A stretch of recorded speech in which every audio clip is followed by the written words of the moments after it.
Hey guys, and welcome back to Bazooka Evolutions. How are you doing? Hope you're having a great day. In today's video, we are going to talk about the evolution of basketball and how James Naismith took a peach basket to a multi-billion-dollar industry. But before we begin with today's topic, make sure to like this video, subscribe to our channel, and turn on notifications so you don't miss any of our upcoming videos. Without further ado, let's get right into the video. The year was 1891 to 1892, and it was winter. A group of restless college students gathered in a gymnasium in Springfield College, then known as the International YMCA Training School in Springfield, Massachusetts. The young guys were forced to attend. They were required to partake in indoor activities to burn off the energy that had been built up since their football season had ended. Marching, calisthenics, and apparatus exercises were part of the gymnasium class, but they were no match for the more intense football and lacrosse games they played during the warmer months.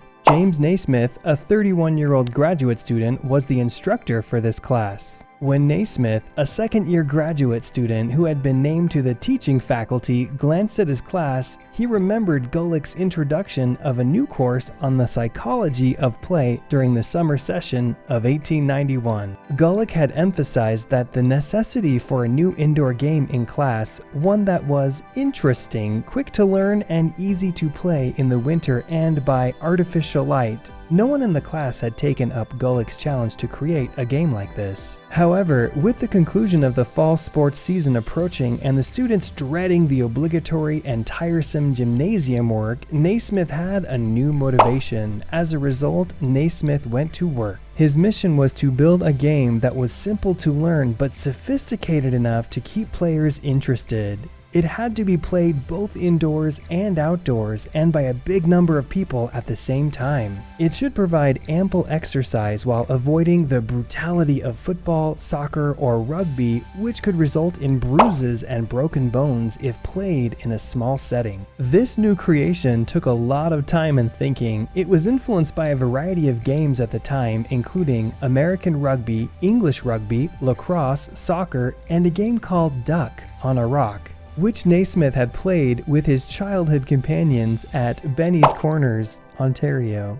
Duck on a Rock used a ball and a goal that could not be rushed. The goal could not be slammed through, thus necessitating a goal with a horizontal opening high enough so that the ball would have to be tossed into it rather than being thrown. Naismith went to the school janitor in the hopes of finding two 18-inch square boxes to use as goals. Instead, the janitor returned with two peach baskets. Naismith then attached them, one at each end, to the bottom rail of the gymnasium balcony. That lowest balcony rail occurred to be 11 feet tall. At each end of the balcony, a man was stationed to retrieve the ball from the basket and return it to play. The bottoms of the fruit baskets weren't cut until a few years later, allowing the ball to fall loose. The 13 original rules were then written by Naismith, who outlined the way of moving the ball and what constituted a foul. Among other things, it was decided to appoint a referee. The game would be split into two 15-minute halves with a 5-minute break in the middle. The regulations were typed and posted on the bulletin board by Naismith's secretary. The gym class gathered a short time later and teams were formed with 3 centers, 3 forwards, and 3 guards on each side. Naismith tossed the ball to 2 of the centers at midcourt and the game of basketball was formed. The Springfield Republican reported on March 12, 1892 that the first public game of basketball